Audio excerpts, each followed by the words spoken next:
నమస్కారం. నా ఊరు నా వార్తకు స్వాగతం.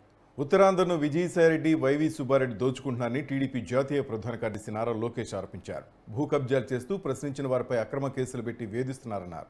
నర్సనపేటలో టీడీపీ శంఖారావం బహిరంగ సభలో ఆయన మాట్లాడారు.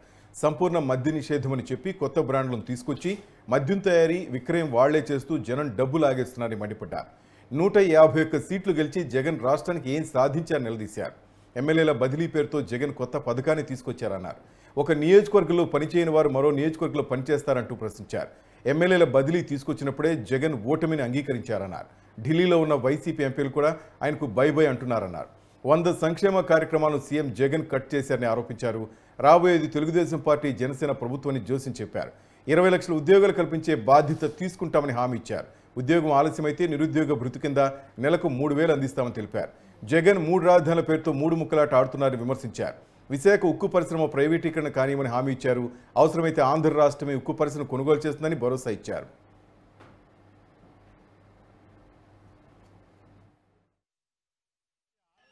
ఈరోజు ఈ ప్రభుత్వం చూస్తుంటే నాకు ఒక విషయం అర్థమైంది. జగన్ పని అయిపోయింది. ఇది నేను చెప్తాం కాదు, వైకాపా పార్టీకి చెందిన ఎమ్మెల్యేలు, ఎంపీలే చెప్తున్నారు. ఎన్నికల ముందల 25 ఎంపీలు గెలిపించండి, ఢిల్లీ మెడ వంచి ప్రత్యేక హోదా తీసుకొస్తా అన్నారు. ప్రజలు 31 ఎంపీలు ఇచ్చారు. ఆ 31 ఎంపీలు తీసుకెళ్లి కేసుల మాఫీ కోసం కేంద్ర ప్రభుత్వానికి తాకట్టు పెట్టిన వ్యక్తి ఈ జగన్. అందుకే ఎంపీల్లో కూడా జగన్ పైన నమ్మకం కోల్పోయారు. మొన్న జగన్ ఢిల్లీకి వెళ్తే 31 మందిలో కేవలం 6 జగన్ వెనక వెళ్లే పరిస్థితి వచ్చింది. అక్కడ ఢిల్లీలో ఉన్న వైకాపా ఎంపీలు కూడా బాయ్ బాయ్ జగన్ చెప్పే పరిస్థితి మనందరం చూసాం. ఎన్నికల ముందర పెద్ద ఎత్తున ఎమ్మెల్యేలు గెలిపించండి, వారంలో సిపిఎస్ రద్దు చేస్తా అన్నాడు. 151 సీట్లు గెలిచాడు. 4 సంవత్సరాలు 10 నెలలైంది. ఆ సిపిఎస్ రద్దు కాదు కదా, ఉద్యోగస్తులు మాయం చేసి జిపిఎస్ తీసుకొచ్చాడు, రివర్స్ ఫిట్మెంట్ తీసుకొస్తాడు. ఇది చూసి ఎమ్మెల్యేలు కూడా బాయ్ బాయ్ జగన్ చెప్పే పరిస్థితి ఈ రోజు మనందరం ఆంధ్ర రాష్ట్రంలో చూస్తున్నాం. ఈ జగన్ చూస్తే నాకు ఒక కట్టింగ్ ఫిట్టింగ్ మాస్టర్ గుర్తొస్తాడు. ఏంటది? Cutting fitting master. ఈ జగన్ కి 2 బటన్లు ఉన్నాయమ్మా. మీ కంపెనీ ఒక బటన్, అది బులుగు బటన్. కానీ బల్ల కింద ఒక ఎర్ర బటన్ ఉంటుంది తల్లి. బులుగు బటన్ నొక్కుతాడు తల్లి, 10 రూపాయలు అకౌంట్లో పడుతుంది. అదే క్షణం బల్ల కింద బటన్ నొక్కుతాడు, 100 రూపాయలు ఉష్షన్ పోతుంది. ఎలా పోతుందో కూడా చెప్పాలి కదా. 9 సార్లు కరెంటు ఛార్జీలు పెంచి బాధుడే బాధుడు. ఆర్టీసీ ఛార్జీలు 3 సార్లు పెంచి బాధుడే బాధుడు. ఇంటి పన్ను, చెత్త పన్ను, రేప మాప ఇంట్లో కుక్కుంటే కుక్క పైన కూడా పన్నేస్తాడు ఈ జగన్.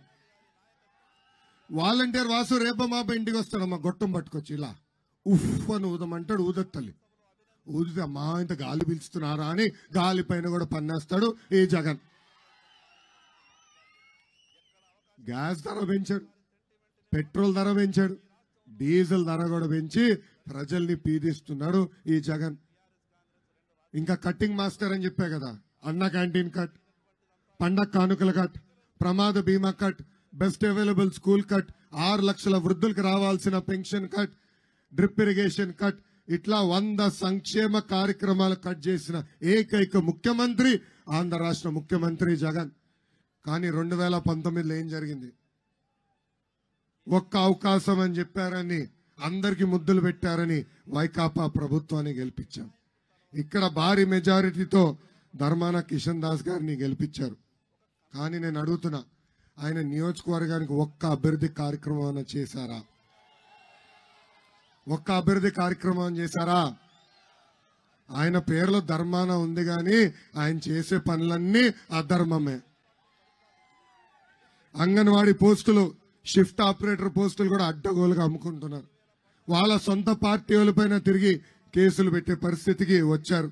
ప్రభుత్వ స్థలాలు, చెరువులు, ఎక్కడ ఏ భూమి దొరుకుతుందా అది ఎప్పుడు కబ్జా చేయాలనే ఆలోచన తప్ప ఏనాడు మన నియోజకవర్గం గురించి ఆయన ఆలోచించలేదు. అంతెందుకు, పట్టణంలో ఉన్న ఎర్రం నాయుడు గారి పేరుతో పార్క్ నిర్మిస్తే ఏకంగా ఆ పార్క్ని ధ్వంసం చేసేదానికి జేసీబీని పంపించాడు ఈ అధర్మ ప్రసాదరావు గారు. మన నాయకుడు చంద్రబాబు నాయుడు భారత అంతరిక్ష పరిశోధన సంస్థ ఇస్రో మరో ప్రతిష్టాత్మక ప్రయోగానికి సిద్ధమైంది. ఈ నెల 17న కమ్యూనికేషన్ ఉపగ్రహం ఇన్సాట్ 3DS ను శ్రీహరికోటలోని సతీష్ ధావన్ అంతరిక్ష ప్రయోగ కేంద్రం నుంచి GSLV F-14 ఉపగ్రహ వాహక నౌక ఇంగిలోకి మోసుకెళ్లింది. ఇండియన్ నేషనల్ శాటిలైట్ సిస్టమ్ సిరీస్లో ఇది ఎంతో శక్తివంతమైనదిగా ఇస్రో చెబుతోంది. ఇన్సాట్ సిరీస్లో భారత్ ఇప్పటిదాకా 23 ఉపగ్రహాలను అంతరిక్షంలోకి పంపింది. అందులో కొన్నింటికి కాలం తీరింది, మరికొన్ని పనిచేస్తున్నాయి. ప్రస్తుతం ఇన్సాట్ 3D, ఇన్సాట్ 3DR ఉపగ్రహాలకు కొనసాగింపుగా ఇన్సాట్ 3DS ఉపగ్రహాన్ని ఇస్రో రూపొందించింది. 2275 కిలోల బరువున్న ఈ ఉపగ్రహాన్ని మోసుకుని నింగిలోకి వెళ్లింది GSLV F-14 ఉపగ్రహ వాహక నౌక. ఫిబ్రవరి 17న సాయంత్రం 5:30 శ్రీహరికోటలోని సెకండ్ లాంచ్ ప్యాడ్ నుంచి ఈ ప్రయోగం జరిగింది. అధికారికంగా ప్రయోగ సమయాన్ని నిర్ధారించిన ఇస్రో 6 ఛానల్ ఇమేజర్, 19 ఛానల్ సౌండర్స్తో పాటు మెట్రోలాజికల్ పేలోడ్స్, కమ్యూనికేషన్ పేలోడ్ను పొందుపరిచారు.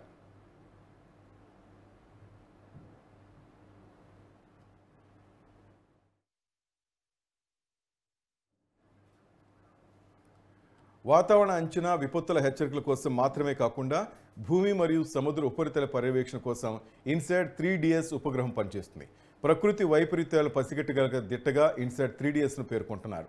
ఎన్నో ఆధునిక శక్తివంతమైన పేలోడ్ను ఈ శాటిలైట్లో అమర్చారు. ఇప్పటికీ ఉపగ్రహం బెంగళూరులోని UR రావ్ శాటిలైట్ సెంటర్లో రూపొందించబడి శ్రీహరికోటకు చేరుకుని కొన్ని పరీక్షలు పూర్తయిన తర్వాత రాకెట్లోని ఉష్ణ కవచం మధ్య చేరిపోయింది.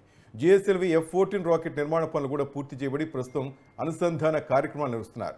షార్లోని 2వ ప్రయోగ వేదిక వద్ద ఈ 16వ GSLV F-14 రాకెట్ ప్రయోగానికి సంబంధించి ఏర్పాట్లు చురుగ్గా సాగుతున్నాయి. ఈ ప్రయోగాన్ని విజయవంతం చేసి మరోసారి అంతరిక్ష ప్రయోగాల్లో తన సత్తా చాటాలని ఇస్రో ఎదురుచూస్తోంది.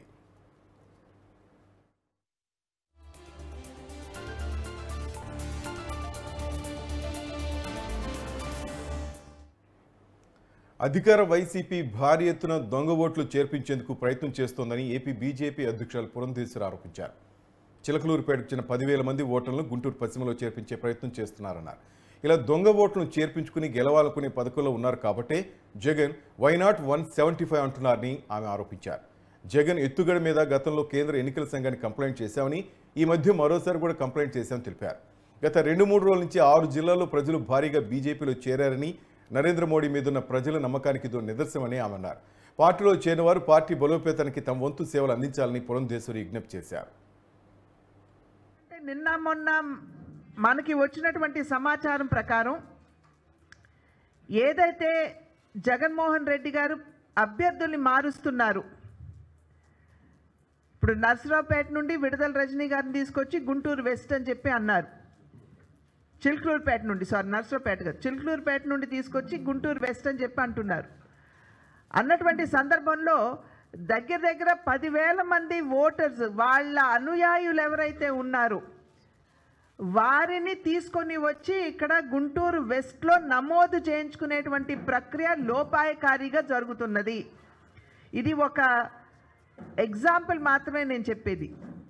ఆ రకంగా ఒక నియోజకవర్గంలో ఉన్నటువంటి ఓటర్ని ఇంకొక నియోజకవర్గానికి తీసుకుని వెళ్ళి పెద్ద సంఖ్యలో అక్కడ వారి పేర్లు నమోదు చేసి ఎక్కడైతే అభ్యర్థుల మార్పు జరుగుతున్నదో, కనుకనే కాబోలు వైఎస్ఆర్సీపీ నాయకులు కావచ్చు, స్వయంగా జగన్మోహన్ రెడ్డి గారు కావచ్చు, వై నాట్ 175 అంటున్నారు.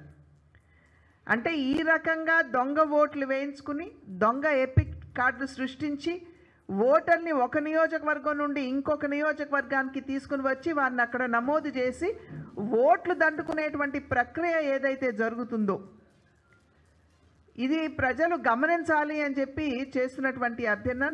దీని మీద సెంట్రల్ ఎలక్షన్ కమిషన్ గారికి ఇంతకు ముందు మేము ఫిర్యాదు చేసినటువంటి సందర్భంలో యాక్షన్ తీసుకోవడం జరిగింది.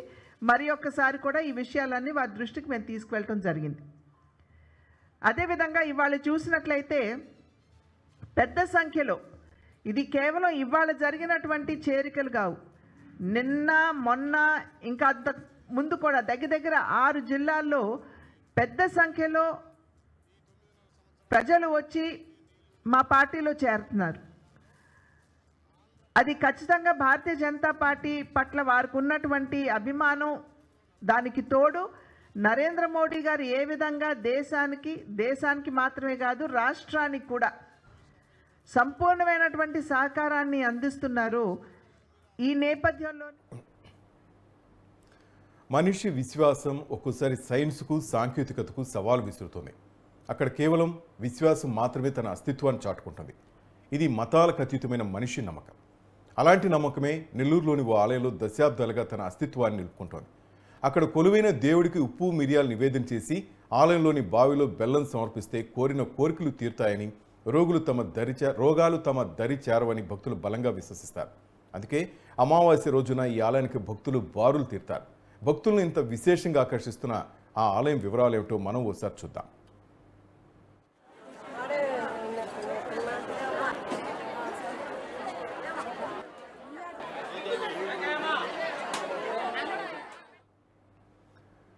ఇది నెల్లూరులోని రామ్నగర్ పరిధిలో వెలిసిన వైద్య వీర రాఘవ స్వామి ఆలయం. ఈ ఆలయానికి ఉన్న ప్రత్యేకత దశాబ్దాలుగా భక్తులను విశేషంగా ఆకర్షిస్తోంది. ప్రతి శనివారం అమావాస్య రోజుల్లో ఈ గుడికి భక్తులు పోటెత్తారు. అలాగే ఈ దేవాలయంలోని వేమాల శెట్టి బావి చాలా ప్రత్యేకమైందని చెప్పాలి. ఆలయం ఆవరణలోని ఈ బావి ఉంటుంది. ఆలయానికి వచ్చేవారు ఈ బావిలో బెల్లం వేస్తే తమ ఆరోగ్యం మెరుగుపడుతుందని భావిస్తారు. కోరిన కోరికలు నెరవేరుతాయని ఈ ఆలయానికి భక్తులు అమావాస్య రోజున ఎక్కడెక్కడి నుంచో వస్తుంటారు. ఈ వైద్య వీర రాఘవస్వామి ఆలయానికి 400 ఏళ్ల చరిత్ర ఉంది. పూర్వం వేమాలమ్మ, వేమాల శెట్టి అనేవారు ఈ ఆలయం కట్టాలని అక్కడ బావి తవ్వేందుకు ప్రయత్నం చేశారట. కానీ ఎంతకీ ఆ బావి కట్టడం పూర్తి అవడం లేదు. ఇలా ఉండగా ఒకరోజు కల్లో వైద్య వీర రాఘవస్వామి వారు ప్రత్యక్షమై ఈ దంపతులు తవ్విస్తున్న బావిలోనే జల సమాధి అయ్యారట. ఆ తర్వాత అక్కడే బావి ఏర్పడిందని చెప్తారు.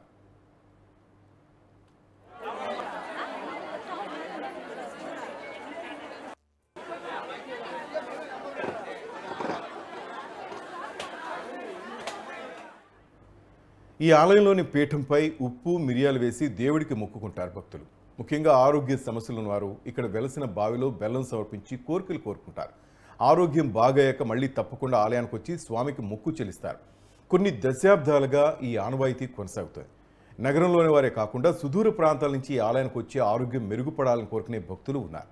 ప్రతి అమావాస్య శనివారాల్లో సందర్శకుల తాకిడి ఎక్కువగా ఉంటుంది. అనారోగ్యంతో ఉన్నవారు, ఆరోగ్యం కుదుటపడిన వారు ఇక్కడికి చేరుకుని మొక్కులు చెల్లిస్తుంటారు. మనిషి గ్రహరాశులను అధిగమిస్తున్న రోజుల్లో ఈ గుడ్డి నమ్మకాలేమిటని నొసలు చిట్టించేవారు లేకపోలేదు. అయినా మా నమ్మకం మాదే అని భగవంతుడిపై భారం వేసి నిశ్చితంగా ఉండే అస్తికులే ఇక్కడ స్వామిని నమ్మి కొలుస్తున్నారు. మీకు ఎంత భక్తి ఉందో మీ బంగారం మీద కూడా అంత భక్తి శ్రద్ధలతో ఉండాలమ్మా.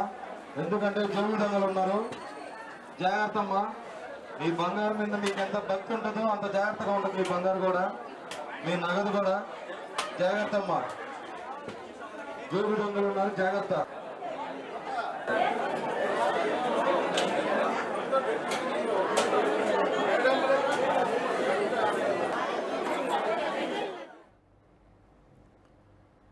మంత్రి రోజాపై ఏపీ కాంగ్రెస్ అధ్యక్షులు షర్మిల ఘాటు వ్యాఖ్యలు చేశారు. రోజా మంత్రిగా ఉండి మహిళల సమస్యల గురించి ఏమైనా పట్టించుకున్నారంటూ ప్రశ్నించారు.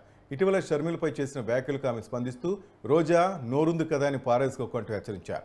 అధిక ప్రసంగం చేసిన వారు పక్క రాష్ట్రంలో ఏమైనారో గుర్తు తెచ్చుకోవాలన్నారు.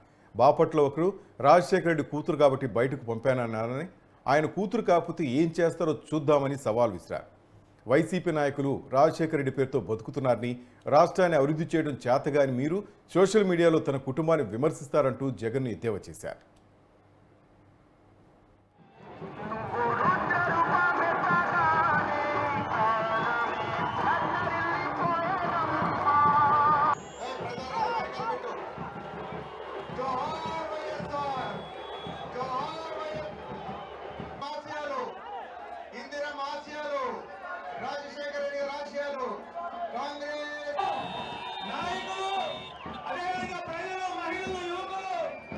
మీరు తెలుగుదేశం పార్టీలో ఐరన్ లెగ్ అన్న పేరుతో మీరు పిలువబడినప్పుడు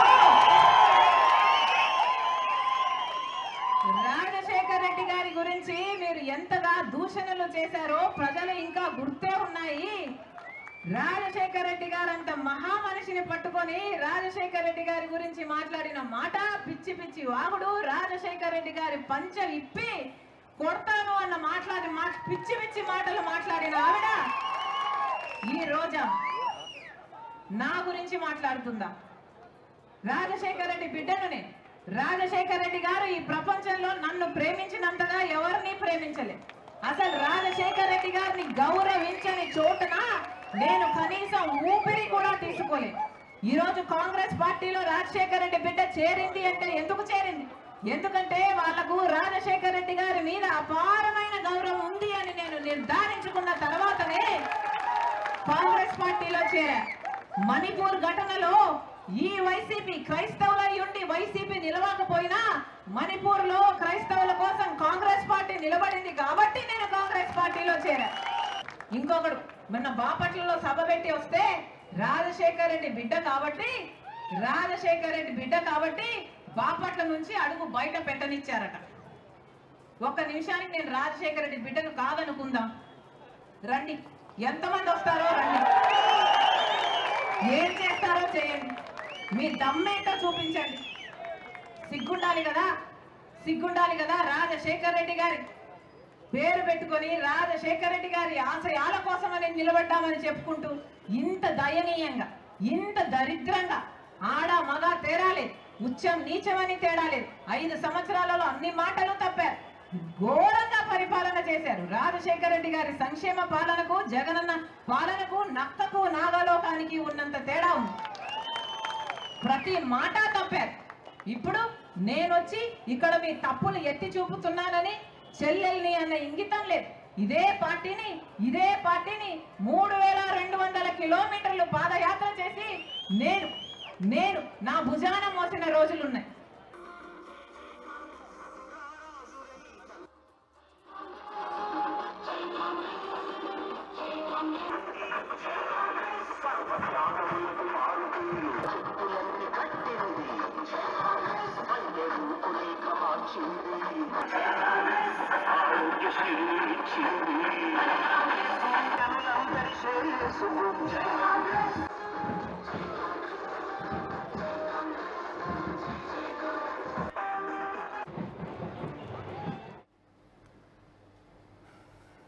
అధికార పార్టీ వైసీపీలో అభ్యర్థుల ఎంపిక తుది దశకు చేరుకుంది. ఇప్పటికే 6 జాబితాలు విడుదల చేసిన అధినేత జగన్ 7వ జాబితాకు తుది మెరుగులు దిద్దుతున్నారు.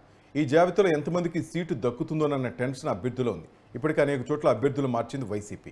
7వ జాబితాపై గత కొద్ది రోజులుగా తాడేపల్లి ముఖ్యమంత్రి కార్యాలయంలో ఉన్న నేతలు కసరత్తులు చేస్తున్నారు. నియోజకవర్గాల వారీగా వైఎస్ జగన్కు నివేదిక అందిస్తున్నారు. 4 రకాల సర్వేల ద్వారా అభ్యర్థులు ఎంపిక చేస్తున్నట్టు తెలిసింది. ఐపాక్తో పాటు మరో 2 జాతీయ సంస్థలకు సర్వే బాధ్యతను అప్పగించారు. మరొకటి సొంత మీడియా సంస్థ నుంచి కూడా సర్వే చేయించి నివేదికను జగన్ ప్రత్యేకంగా తెప్పించుకున్నట్లు సమాచారం. ఇప్పటివరకు దాదాపు 67 అసెంబ్లీ నియోజకవర్గాల్లో 18 లోక్సభ నియోజకవర్గాల్లో అభ్యర్థుల్లో మార్పులు చేర్పులు చేశారు. కొందరికి టికెట్లను నిరాకరించగా మరికొందరిని పార్లమెంటు సభ్యులుగా పంపారు. ఇంకొందరిని రాజ్యసభకు ఎంపిక చేశారు. మరికొందరిని శాసనసభ నియోజకవర్గాలు మార్చారు. ఇలా అనేక రకాలుగా ప్రయోగాలు చేస్తున్న జగన్ ఈసారి ఎలాగైనా గెలవాలన్న పట్టుదలతో ఏమాత్రం వ్యతిరేకత లేని వారిని నియోజకవర్గాల్లో ఇన్ఛార్జీలుగా నియమిస్తున్నారు. చిన్న అవకాశాన్ని కూడా ఆయన వదులుకోదలుచుకోలేదు. అందుకే తను నమ్మమని, టికెట్ దక్కని వారందరికీ తను న్యాయం చేస్తానని జగన్ స్వయంగా టికెట్ దక్కని నేతలకు చెప్తుండడం విశేషం.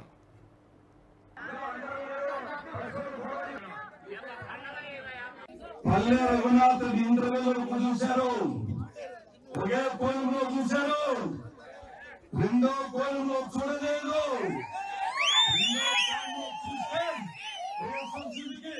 ఇది హెచ్చరిస్తున్నా తీస్తారని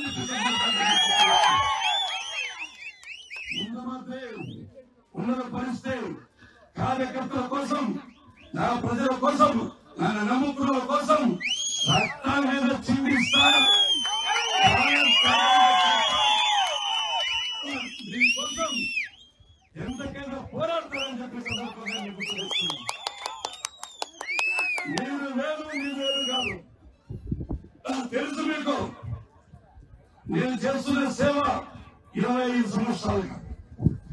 ఎవరు చనిపోయినా, యాక్సిడెంట్ అయినా, ఇల్లు కాలిపోయినా, హాస్పిటల్ ఉన్నా దేవుడు రాడు, ఉన్నదే రాదు, బంధువులు రాదు. ఎవరు వస్తారు?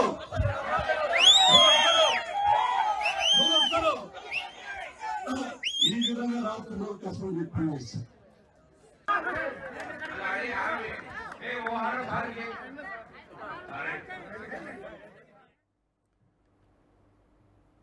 రాజ్యసభ ఎన్నికల్లో పోటీ చేసే అభ్యర్థులను సీఎం జగన్ ఖరారు చేశారు. ఎన్నికలు జరిగే 3 స్థానాలకు టీటీడీ మాజీ chairman YV Subbareddy, Payakaraopeta MLA Golla Baburao, Rajampet MLA మేడ మల్లికార్జున రెడ్డి సోదరుడు కాంట్రాక్టర్ మేడ రఘునాథ్ రెడ్డి పేర్లను ప్రకటించారు. ఈ నేపథ్యంలోనే వైసీపీ తరపున వారు ముగ్గురు రాజ్యసభకు నామినేషన్ దాఖలు చేశారు.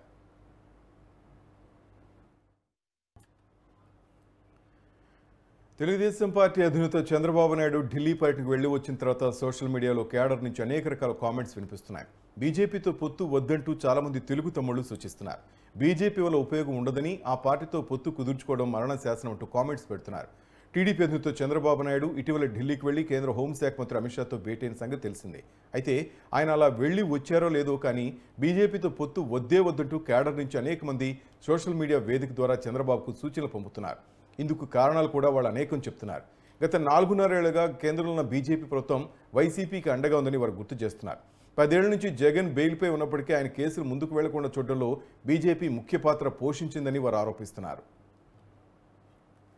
బీజేపీతో పొత్తు పెట్టుకుంటే మైనార్టీలు కూడా దూరమవుతారని తెలుగు తమ్ముళ్లు హెచ్చరిస్తున్నారు. అయోధ్యలో రామ మందిర నిర్మాణం ప్రభావం ఏపీలో పెద్దగా లేదని, దాన్నే దృష్టిలో పెట్టుకుని చంద్రబాబు బీజేపీతో పొత్తుకు దిగడం సరికాదని కూడా కొందరు సూచిస్తున్నారు. మోదీ ఇమేజ్ ఇక్కడ ఏమాత్రం పనిచేయదని, విశాఖ స్టీల్ ప్లాంట్ను ప్రైవేటీకరించడానికి ప్రయత్నం చేసిన పార్టీని ఎవరు దగ్గర చేసుకుంటారని వారు ప్రశ్నిస్తున్నారు. చంద్రబాబు బీజేపీతో పొత్తు పెట్టుకోకుండా జనసేనతోనే ఎన్నికలకు వెళ్లాలని, బీజేపీతో పొత్తు పెట్టుకుంటే తిరిగి జగన్కు అధికారం అప్పగించినట్లేనని సోషల్ మీడియాలో సూచనలు పెద్ద ఎత్తున సాగుతున్నాయి. అవసరమైతే ఎన్నికల అనంతరం పొత్తు పెట్టుకోవాల్సిందిగా మరికొందరు సూచిస్తున్నారు. అంతే తప్ప బీజేపీతో పొత్తు పెట్టుకుని ఘోర తప్పిదం చేయొద్దని, టీడీపీకి ఇప్పుడు మంచి వాతావరణం ఉందని, దాన్ని చెడగొట్టుకోవద్దని ఎక్కువ మంది చెప్తున్నారు. మరి తమ్ముళ్ల విజ్ఞప్తులు బాబు పరిగణలోకి తీసుకుంటారా లేదనేది వేచి చూడాలి. జగన్ రెడ్డి ప్రభుత్వాన్ని భూస్థాపితం చేయడానికి లోకేష్ పూరించిన నాదమే శంకారం అని కళ్యాణదుర్గం నియోజకవర్గం టీడీపీ ఇన్ఛార్జ్ ఉమామహేశ్వర నాయుడు అన్నారు. ఈ కార్యక్రమం ద్వారా బాబు షూరిటీ, భవిష్యత్తు గ్యారెంటీలో ప్రకటించిన సూపర్ 6 పథకాలను ప్రజల్లో తీసుకెళ్లి రాష్ట్ర వ్యాప్తంగా ప్రజలకు వివరిస్తూ ప్రతి ఇంటికి లోకేష్ బాబు చేరువవుతారని చెప్పారు. యువగళం పాదయాత్ర ద్వారా లోకేష్ అన్ని వర్గాల ప్రజలకు చేరువయ్యారని మాదినేని తెలిపారు. ఆంధ్రప్రదేశ్ రాష్ట్ర భవిష్యత్తు నాయకుడు, యువగళం సారథి, మా పార్టీ ప్రధాన కార్యదర్శి లోకేష్ బాబు గారు వైసీపీ ప్రభుత్వం భూస్థాపితం చేయడానికి, ప్రజల బతుకులు కాపాడడానికి, ప్రజల అజెండాను ముందుకు తీసుకెళ్లడానికి గతంలో యువగళం పాదయాత్ర మొదలుపెట్టాడు. 3132 కిలోమీటర్లు దిగ్విజయంగా పూర్తి చేసి వైసీపీ ఎన్ని ఇబ్బందులు పెట్టినా, మైక్ ఇవ్వకపోయినా, స్టూల్ లాక్కున్నా ప్రజా మద్దతుతో వైఎస్ఆర్సీపీ పార్టీకి ఓట్లు వేసిన అటువంటి వాళ్ళు సైతం లోకేష్ బాబు గారి యువగళం పాదయాత్రకు సంఘీభావం తెలిపి పాదయాత్ర జైత్ర యాత్రలా కొనసాగించి లోకేష్ బాబు గారు పాదయాత్ర ఈ రాష్ట్రంలో భవిష్యత్తును మార్చబోతుందన్న ఎటువంటి సందేహం లేదు. లోకేష్ బాబు గారి యువగళం పాదయాత్రలో వచ్చినటువంటి సమస్యలు తీసుకొని చంద్రబాబు నాయుడు గారు మహానాడులో పెట్టినటువంటి భవిష్యత్తు గ్యారంటీలో కీలక పాత్ర పోషించిందనడంలో ఎటువంటి సందేహం లేదు. యువతకు 20 లక్షల ఉద్యోగాలు, అనేక కంపెనీలు తీసుకొచ్చే విషయాలు, పాదయాత్రలో వచ్చినటువంటి సమస్యలు, బాదులో వచ్చినటువంటి సమస్యలు, ఇదేమి కర్మ రాష్ట్రానికి వచ్చినటువంటి సమస్యలు అన్ని బేరీ చేసుకొని భవిష్యత్తు గ్యారంటీ మేనిఫెస్టో రూపొందించడం జరిగింది. దీనికి కీలకంగా యువగలంలో వచ్చినటువంటి సమస్యలు యువత భవిష్యత్తును మార్చబోయే విధంగా రాష్ట్రంలో రేపు 2024లో వచ్చే చంద్రబాబు నాయుడు గారి ప్రభుత్వం తీసుకోబోతోందనేది వాస్తవమని సందర్భంగా తెలియజేస్తున్నా. ఆంధ్రప్రదేశ్ రాష్ట్ర భవిష్యత్తు నాయకుడు, యువగలం సారథి, మా పార్టీ ప్రధాన కార్యదర్శి లోకేష్ బాబు గారు వైసీపీ ప్రభుత్వం భూస్థాపితం చేయడానికి, ప్రజల బతుకులు కాపాడడానికి, ప్రజల అజెండాను ముందుకు తీసుకెళ్లడానికి గతంలో యువగలం పాదయాత్ర మొదలుపెట్టాడు. 3132 కిలోమీటర్లు దిగ్విజయంగా పూర్తి చేసి వైసీపీ ఎన్ని ఇబ్బందులు పెట్టినా, మైక్ డాక్టర్ బిఆర్ అంబేద్కర్ కోనసీమ జిల్లా వైసీపీ సాంస్కృతిక విభాగం జిల్లా అధ్యక్షురాలు సత్యరాజు ఉషారాణి తన పదవికి, పార్టీ సభ్యత్వానికి రాజీనామా చేశారు. ఆమె బండారు సమక్షంలో తెలుగుదేశం పార్టీలో చేరారు. రాష్ట్రంలో అభివృద్ధి కుంటుపడిన పాలన నిర్వీర్యం అయిందన్నారు. రాష్ట్రంలో అధికారులు వైసీపీ కార్యకర్తలు వ్యవహరిస్తున్నారని ఆరోపించారు. సుపరిపాలన రావాలంటే తెలుగుదేశం పార్టీ అధికారంలోకి వచ్చి చంద్రబాబు ముఖ్యమంత్రి కావాల్సిన ఆవశ్యకత ఎంతైనా ఉందని ఆమె అన్నారు. ప్రజలు, యువకులు, మేధావులు ఈ విషయాన్ని గ్రహించి విజ్ఞతతో ఓటు వేసి తెలుగుదేశాన్ని అధికారులకు తీసుకురావాలని ఉషారాణి ప్రజలను కోరారు. హృదయపూర్వకంగా కొత్తపేట నియోజకవర్గ తెలుగుదేశం పార్టీ తరఫున స్వాగతం పలుకుతూ తెలుగుదేశం పార్టీలోకి ఆహ్వానిస్తా ఉన్నాను. వారి చేరికతో మరి మహిళల పట్ల ఎంతో ఆనాడు ఎన్నో కార్యక్రమాల్లో కృషి చేయడం జరిగింది.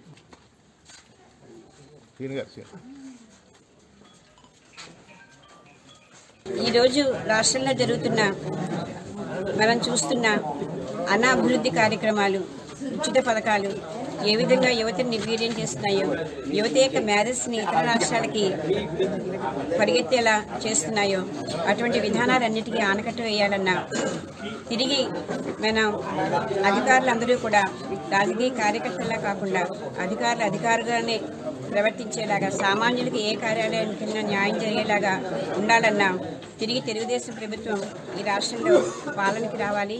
చంద్రబాబు నాయుడు గారు తిరిగి ముఖ్యమంత్రి కావాలి.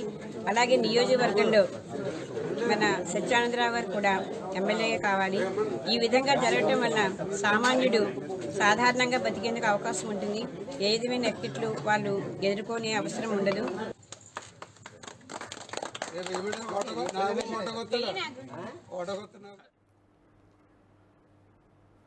నెల్లూరు జిల్లా దుగ్గరాజపట్నంలో కోడి పందాల రాయుళ్లు రెచ్చిపోయారు. రైడ్కు వచ్చిన ఎస్ఐపై కోడి పందాల నిర్వాహకులు దాడికి తెగబడ్డారు. దీంతో ఎస్ఐ జయరావుకు తీవ్ర గాయాలయ్యాయి. వెంటనే ఎస్ఐను కోట ప్రభుత్వ ఆసుపత్రికి తరలించి చికిత్స చేస్తున్నారు.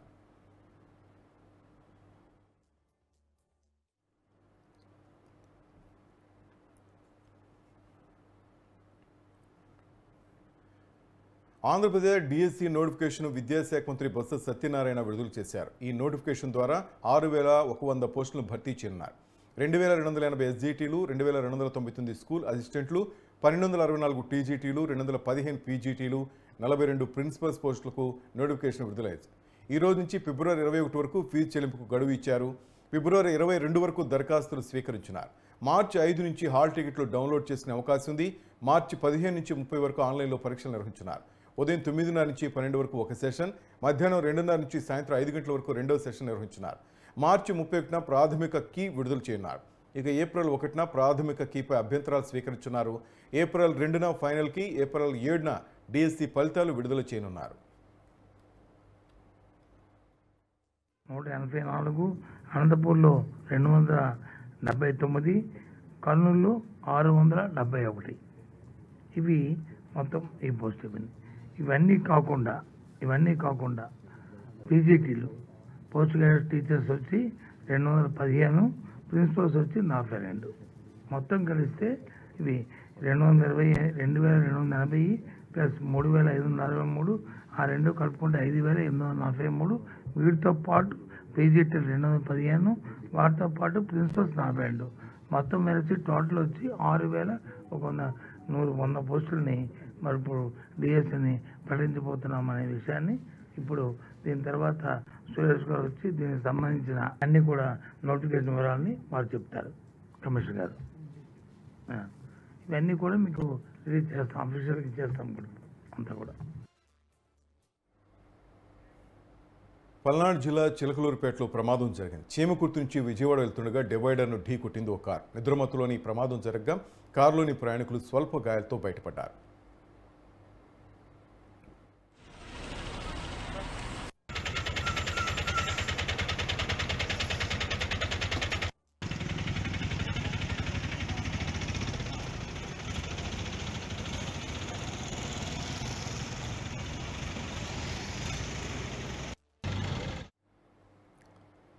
భక్తుల కోరికలు తీర్చే కల్పవల్లిగా ప్రసిద్ధి చెందింది చిత్తూరు జిల్లాలో పొంగనూరు దగ్గర ఉన్న బోయకొండ గంగమ్మ దేవాలయం. ఈ ఆలయంలో ఈ నెల 28 నుంచి మార్చి 1 వరకు 3 రోజుల పాటు అత్యంత వైభవంగా 1,00,000 కుంకుమార్చన పూజ ఘనంగా నిర్వహిస్తున్నట్లు ఆలయ చైర్మన్ నాగరాజ్ రెడ్డి తెలిపారు. అధిక సంఖ్యలో భక్తులు పాల్గొని అమ్మవారి కృపకు పాత్రలు కావాలని ఆయన భక్తులను కోరారు. మంత్రి పెద్దిరెడ్డి, ఎంపీ మిథున్ రెడ్డి సహకారంతో ఆలయంలో పలు అభివృద్ధి కార్యక్రమాలు చేపట్టినట్లు వివరించారు. ప్రతి మాఘమాసంలో 1,00,000 నామాలతో కుంకుమార్చన నిర్వహించడం ఆనవాయితీకి వస్తున్నట్లు ఆలయ చైర్మన్ నాగరాజ్ రెడ్డి స్పష్టం చేశారు.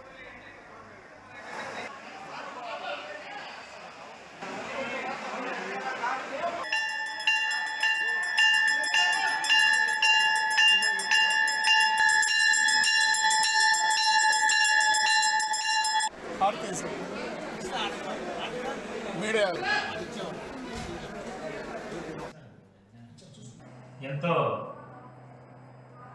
శక్తిపీఠమైనటువంటి బోయకొండ గంగమ్మ ఆలయంలో ఈ మాఘమాసంలో ఫిబ్రవరి 28, 29, 1 ఈ 3 రోజుల్లో లక్ష కుంకుమార్చన జరుగుతూ ఉంది.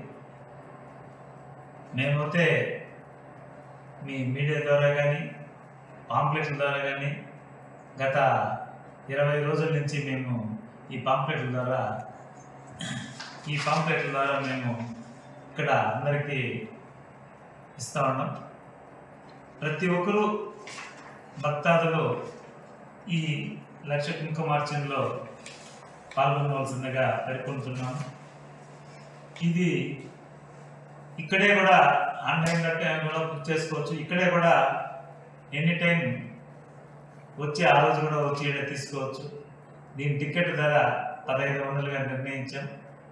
దీనికి అమ్మవారి వెండి ప్రతిమ 5 గ్రాములతో కూడా ఇస్తూ ఉన్నాం. అదేవిధంగా శేషవస్త్రం, 2 లడ్డూలు, ఆడవారికి అయితే గాజులు, జాకెట్ అన్నీ కూడా దాదాపు 11 రకాల వస్తువులు ఇస్తున్నాం. మీకు తెలుసు, ఈ బోయకొండని ఒక బంగారు కొండగా తీర్చిదిద్దుతున్నటువంటి మా మంత్రివర్యులు పెద్దిరెడ్డి రామచంద్రారెడ్డి గారికి మేము ఎంతైనా రుణపడి ఉన్నాం. ఎందుకంటే మీ మీడియా వారికి ఇక్కడ అందరికీ తెలుసు 4 ఏళ్ల క్రితం బోయకొండ ఎట్లుంది, ఇప్పుడు ఎట్లా ఉందని. ఇంత అభివృద్ధి చేస్తున్నారంటే ఈరోజు ఈ బోయకొండ రూపురేఖలే అసలు మారిపోయినాయి. నాకు చెప్తుంటారు చాలామంది, అన్న ఏందన్నా ఇట్లా మారిపోయింది. చాలామంది బెంగళూరు వస్తారు, వాళ్ళు 3-4 ఏళ్ళ ముందు వచ్చిన వాళ్ళు చూస్తే మేము గుర్తుపట్టలేకుండా పోతామన్నా, ఎట్లా పోవాలా దారి అనేది కూడా ఆ విధంగా డెవలప్ చేసిన ఘనత ఆయనకే దొరుకుతుంది. ఈ నెల 20వ తేదీన భీష్మ ఏకాదశి సందర్భంగా దేశం నలుమూల నుంచి సత్యదేవుని దర్శించుకోవడానికి అధిక సంఖ్యలో భక్తులు అన్నవరం రానున్నారు. భక్తులకు ఎలాంటి ఇబ్బందులు లేకుండా అధికారులు అన్ని ఏర్పాట్లు చేశారు. భీష్మ ఏకాదశి రోజున అంతమంది భక్తులు రత్నగిరికి ఎందుకు వస్తారు? ఆ రోజు విశిష్టత గురించి అన్నవరం దేవస్థానం ఆలయ వేద పండితులు సుబ్రహ్మణ్య ఘనాపాటితో మా correspondent Uday face to face. కోరిన వరాలిచ్చే కొండంత దేవుడు, భక్తుల పాలిట కొంగు బంగారంగా నిత్య పూజలు అందుకుంటున్న వీర వెంకట సత్యనారాయణ స్వామివారి దేవస్థానంలో ఈ నెల 20వ తేదీన భీష్మ ఏకాదశి పర్వదినం సందర్భంగా విశేష సంఖ్యలో భక్తులు దేశం నలుమూల నుంచి ఈ క్షేత్రానికి అయితే పోటెత్తనున్నారు. ఈ భీష్మ ఏకాదశి ప్రత్యేకత ఏంటి? అసలు ఇంతమంది భక్తులు అన్నవరం క్షేత్రానికి రావడానికి కారణం ఏంటి? భీష్మ ఏకాదశి విశిష్టత ఏంటనేది మనతో మాట్లాడడానికి ఆలయ వేద పండితులు ఉన్నారు, ఆయనతో మాట్లాడదాం. స్వామి చెప్పండి, శివకేశవులు ఇద్దరు ఈ అన్నవరం క్షేత్రంలో ఒకే పీఠంపై ఉంటారని చెప్తారు. అలాగే భీష్మ ఏకాదశి పర్వదినం విశిష్టత ఏంటి? అసలు ఈ భీష్మ ఏకాదశి రోజున ఈ అన్నవరం క్షేత్రానికి భక్తులు విశేష సంఖ్యలో రావడానికి గల ముఖ్య కారణం ఏంటి? ఈ భీష్మేకాదశి మహాపర్వదినాన్ని పురస్కరించుకుని అన్నవరం మహాక్షేత్రానికి జనులందరూ కూడా ప్రతి సంవత్సరం కూడా తండోపతండాలుగా వస్తూ ఉంటారు. దానికి కారణం ఏమిటంటే ప్రత్యేకంగా కథలోనే చెప్పబడి ఉంది, మాఘవేవ మాధవేవ మాసి అని చెప్పి. అలాగే మాఘమాసం చాలా విశిష్టమైనటువంటిదని మాసమని కథలో చెప్పబడింది. అలాగే ఏకాదశ్యాం పౌర్ణమాస్యాం వా సంక్రమణ దినే అని చెప్పి ఇలాంటి విశేషమైనటువంటి తిథులలో చేస్తే నాకు మరీ ప్రీతి అని శ్రీ మహావిష్ణువే ప్రత్యేకంగా ఈ స్వామివారి కథలో, సత్యనారాయణ స్వామివారి కథలో చెప్పబడడం జరిగింది. అందువల్ల ఆ యొక్క విశేషాన్ని పురస్కరించుకుని భక్తులందరూ కూడా వేకువజామునే అంటే 1 గంట వేళ నుంచి కూడా, తెల్లవారుజామున 1 గంట నుంచి కూడా అనేక సుదూర ప్రాంతాల నుంచి వచ్చి రాత్రి నుంచే టికెట్లు తీసుకుంటూ ఇక్కడ స్వామివారి యొక్క సేవ చేసుకోవాలి, స్వామివారి యొక్క వ్రతం ఆచరించాలి, స్వామివారి యొక్క దర్శనం చేయాలి అనేటటువంటి ఉత్సుకతతోటి ఎన్నాళ్ల నుంచో ప్రతి సంవత్సరం కూడా కార్తీక శుద్ధ ఏకాదశి ఒకటి, కార్తీక పౌర్ణమి, అలాగే మాఘ శుద్ధ ఏకాదశి, భీష్మ ఏకాదశి ఈ మహాపర్వదినాలని పురస్కరించుకుని అనేక ప్రాంతాల నుంచి, అనేక రాష్ట్రాల నుంచి కూడా ఈ దేవస్థానానికి రావడం, స్వామివారి యొక్క వ్రతాన్ని ఆచరించడం, స్వామివారి యొక్క అనుగ్రహాన్ని సంపూర్ణంగా పొందడం, భక్తులందరూ కూడా చాలా ఆనందోహ్లాదాలతో ఇలా వీక్షిస్తూ ఉండడం, ఇక్కడ జరిగే సేవలను చూడడం. ఆవేళ మాఘశుద్ధ ఏకాదశి నాడు ఉదయమే తెల్లవారుజామున నుంచే వ్రతాలు ప్రారంభించబడతాయి. ఉదయం స్వామివారి యొక్క 1,00,000 చామంతుల పూజ చేయడం జరుగుతుంది. రాత్రి గ్రామసేవ ఉంటుంది. అలాగే ఈ స్వర్ణ పుష్పార్చన ఉంటుంది. ఇవన్నీ కూడా భక్తులందరూ చేసుకుంటూ విశేషంగా అధిక సంఖ్యలో, లక్షల సంఖ్యలో వచ్చి స్వామివారిని దర్శించుకుంటారు. అటువంటి మహాభాగ్యం ఈ మాఘమాసంలో ఈ ఏకాదశి మహాపర్వదినాన్ని పురస్కరించుకుని జనులందరూ కూడా ఎంతో విశేషంగా పొందుతూ ఉంటారు. భీష్మ ఏకాదశి రోజున అన్నవరం దేవస్థానంలో సత్యదేవునికి 1,00,000 చామంతులతో అర్చన, అలాగే స్వర్ణ పుష్పార్చనతో పాటు గ్రామోత్సవం కూడా నిర్వహిస్తారని వేద పండితులు చెప్తున్నారు. మరోవైపు ఈ భీష్మ ఏకాదశి రోజున మహావిష్ణువుని కనుక పూజిస్తే సకల సంపదలు కలుగుతాయని, పాపాలన్నీ పోతాయని కూడా వేద పండితులు చెప్తున్నారు. ఈ భీష్మ ఏకాదశి రోజున ఈ ఆలయం తెల్లవారుజామున 1 గంటకే సర్వదర్శనాలు ప్రారంభమవుతాయి, వ్రతాలు కూడా అదే సమయంలో ప్రారంభమవుతాయని చెప్తున్నారు. లక్షలాదిగా దేశం నలుమూల నుంచి ఈ క్షేత్రానికి అయితే భీష్మ ఏకాదశి రోజున పోటెత్తే అవకాశం ఉంది. వీరికి విశిష్టమైన ఏర్పాట్లు అయితే ఇప్పటికే పూర్తయ్యాయి. న్యూస్ 360 కోసం వీడియో జర్నలిస్టు హాస్యంతో ఉదయ్, అన్నవరం నుంచి. తిరుపతి రాజధాని కావడం తథ్యమని పోతులూరి వీరబ్రహ్మేంద్ర స్వామి ఏనాడో తిరుపతి రాజధాని అవుతుందని కాలజ్ఞానంలో చెప్పారని మాజీ ఎంపీ డాక్టర్ చింతామోహన్ స్పష్టం చేశారు. రాయలసీమకు కావాల్సింది రాళ్లు కావని రాజధాని అని అన్నారు. తిరుపతిలో జరిగిన పార్లమెంటు ఉప ఎన్నికలు పూర్తి బాధ్యత జగన్మోహన్ రెడ్డిదేనని, కేంద్ర ప్రభుత్వం జగన్మోహన్ రెడ్డిని ముఖ్యమంత్రి పదవి నుంచి తొలగించి రాష్ట్రపతి పరిపాలన ఏర్పాటు చేయాలని డిమాండ్ చేశారు. షర్మిలమ్మ రాష్ట్రానికి కాబోయే మహిళా ముఖ్యమంత్రి అని అన్నారు. కాంగ్రెస్ పార్టీకి దేవుడు పంపిన దూత అని కొనియాడారు. ఆమె ఇచ్చాపురం నుంచి చిత్తూరు వరకు పర్యటించారని, ప్రతి చోట మహిళలందరూ షర్మిలమ్మ ముఖ్యమంత్రి కావాలని కోరుకుంటున్నారన్నారు. ఫెస్టివల్ పైన నమ్మకమే లేదు. ఎందుకనంటే మరి మద్రాసు నుంచి కర్నూలు పోయేటప్పుడు మేనిఫెస్టోలో ఆడబెట్టారు. కర్నూలు నుంచి హైదరాబాదు పోయేటప్పుడు ఏ మేనిఫెస్టోలో ఉండిందయ్యా? ఈ మేనిఫెస్టోల పైన నమ్మకం లేదు. రాజకీయ ఒత్తిడి తీసుకొని వస్తాను. రాజకీయంగా ఎవరికి బలం ఉంటుందో వాళ్ళకు వస్తుంది. నాకైతే నమ్మకం ఉంది, రాజకీయ బలం ఉంది, దీన్ని సాధించి తీరుతాను. నేను ప్రొద్దున్నే వాకింగ్ పోతా ఉంటే ఒక పెద్ద ముసలాయన 65 ఏళ్ళు ఆయన ఆగి మీరు అనుకున్నది జరగాలి అన్నాడు. ఆయన నాకు అర్థం కాలేదు. నేనేమనుకున్నాను ఏం జరగాలంటే ఏందని నేను దగ్గర భార్యాభర్తలు పోతా ఉంటే దగ్గర పోతే రాజధాని ప్రతి ఒక్కరు కోరుకుంటున్నారు ఆయన తిరుపతి చుట్టుపక్కల ప్రాంతాల్లో. కాంగ్రెస్ పార్టీతో నేను ఇంకా మాట్లాడలేదు. ఆ సమయం సందర్భం వచ్చినప్పుడు తప్పనిసరిగా మాట్లాడతానే. నేను వీరబ్రహ్మేంద్ర స్వామి గారి ఇచ్చినటువంటి కాలజ్ఞానంలో రాసినటువంటి స్ఫూర్తితో నేను మాట్లాడుతున్నాను. నాకు నమ్మకం ఉంది. చేపలు వస్తాయి, గండు చేపలు వస్తాయి అన్నాడు తిరుపతిలో. ఎట్టొస్తాయని చూశాను, మొన్న చూశాను 2 ఏళ్ల క్రితం వరదల్లో 5 కిలోలు చేపలు కూడా వచ్చాయి. ఎందుకంటే మనకు వేరే మార్గం లేదు. ప్రాంతం రాయలసీమ అభివృద్ధి కావాలంటే ఇక వేరేది లేనే లేదు. రాష్ట్రంలో షర్మిల పర్యటన ద్వారా కాంగ్రెస్ పార్టీ బలపడిందా లేదంటే కాంగ్రెస్ పార్టీ సొంతంగానే బలం పెరిగిందని చెప్తారు? అయ్యా, షర్మిలమ్మ ముఖ్యమంత్రి కాబోతా ఉంది. మహిళలంతా కోరుకుంటున్నారు. అన్ని పార్టీలకు సంబంధించిన మహిళలు ఏవి పక్క రాష్ట్రంలో ముఖ్యమంత్రి మహిళ కాగా ఇక్కడ వాళ్ళు ఎందుకు కాకూడదని కోరుకుంటున్నారు. అనంతపురం నగరంలో గత వారం రోజుల నుంచి మున్సిపాలిటీ నీరు రాక ప్రజలు ఇబ్బంది పడుతున్నారని సిపిఎం నగర శాఖ ఆధ్వర్యంలో మున్సిపాలిటీ కార్యాలయం ఎదుట నిరసన తెలిపారు. ఎందుకు నీరు ఇవ్వడం లేదో అధికారులు చెప్పడం లేదన్నారు. తక్షణమే నీటి సరఫరాను పునరుద్ధరణ చేయాలని డిమాండ్ చేశారు. లేకపోతే ఆందోళన ఉధృతం చేస్తామని హెచ్చరించారు.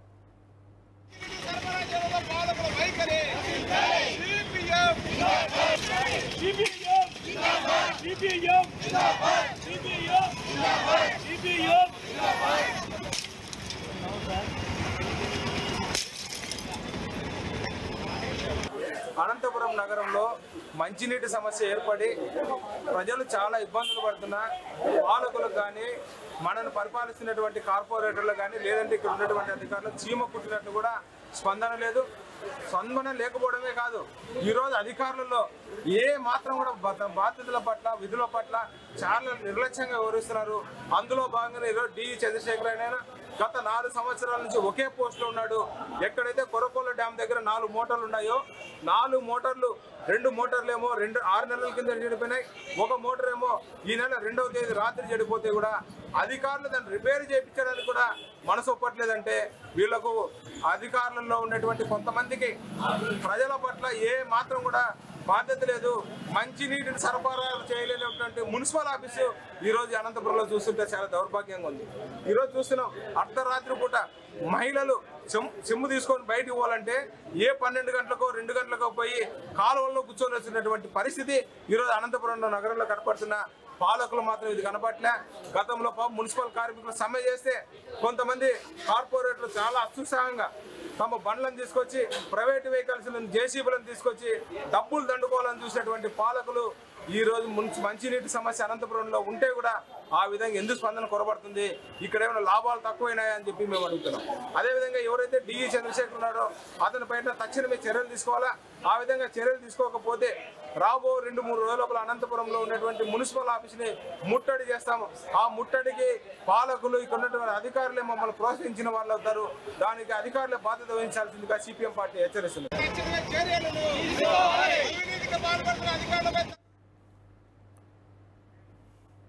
ఉప ఎన్నికల దొంగ ఓటర్ల వ్యవహారంలో అసలు సూత్రధారులు Tirupati MLA Bhumana Karunakar Reddy, deputy mayor Abhinay Reddy అని టీడీపీ సీనియర్ నేత ఒక విజయ్ కుమార్ ఆరోపించారు. ఎన్నికల సంఘం సూత్రధారులపై చర్యలు తీసుకోవాలని డిమాండ్ చేశారు. భూమన కుటుంబం ఎన్నికల్లో పోటీ చేసే అర్హత లేకుండా ప్రకటించాలని కోరారు.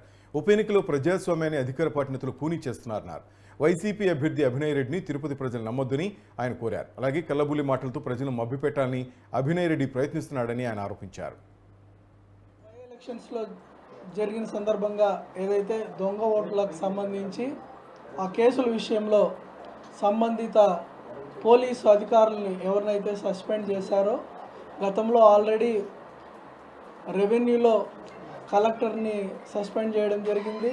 అలాగే ఆర్డీఓ కనక నరసారెడ్డిని కావచ్చు, చంద్రమౌళీశ్వర్ని కావచ్చు, దాని తర్వాత మొన్ననే మున్సిపాలిటీ నుంచి చంద్రమౌళి రెడ్డిని కావచ్చు, ఈరోజు పోలీసు అధికారులు కావచ్చు, వీళ్ళందరినీ కూడా సస్పెండ్ చేసిన విషయం మనకందరికీ కూడా తెలిసిందే. కానీ దీన్ని మనం లోతుగా వెళితే వీళ్ళందరూ కూడా కేవలం పాత్రదారులు మాత్రమే. మరి సూత్రధారులు ఎవరన్న విషయం అందరికీ తెలుసు. తిరుపతిలో ఈ దొంగ ఓట్ల మీద ఎవరైతే దగ్గరుండి ఆ 34,000 ఎపిక్ కార్డ్స్ని డౌన్లోడ్ చేసుకున్నారో, దానికి సంబంధించి మన తిరుపతి ఎమ్మెల్యే భూమన కరుణాకర్ రెడ్డి కావచ్చు, వారి తనయుడు కావచ్చు, చంద్రగిరి చెవిరెడ్డి భాస్కర్ రెడ్డి కావచ్చు, పెద్దిరెడ్డి రామచంద్రారెడ్డి గారు కావచ్చు, వీళ్ళందరూ కూడా సూత్రధారులు. మరి ఎవరైతే అధికారులు ఈ ప్రతినిధుల యొక్క ప్రలోభాలకి లొంగి ఈ దొంగ ఓట్ల వ్యవహారంలో వాళ్ళకి సహాయ సహకారాలు అందించారో వారిని మాత్రం సస్పెండ్ చేశారు. మరి దీనికి బాధ్యులైనటువంటి ఆ ప్రజాప్రతినిధుల మీద మాత్రం ఎటువంటి చర్యలు లేవు. మేము ఈ సందర్భంగా మీడియా ద్వారా ఎలక్షన్ కమిషన్ని ఒకటే సూటిగా ప్రశ్నిస్తున్నాం. మరి ఈ పాత్రదారుల మీద తీసుకున్నటువంటి చర్యలే కాకుండా ఎవరైతే సూత్రధారులు ఉన్నారో.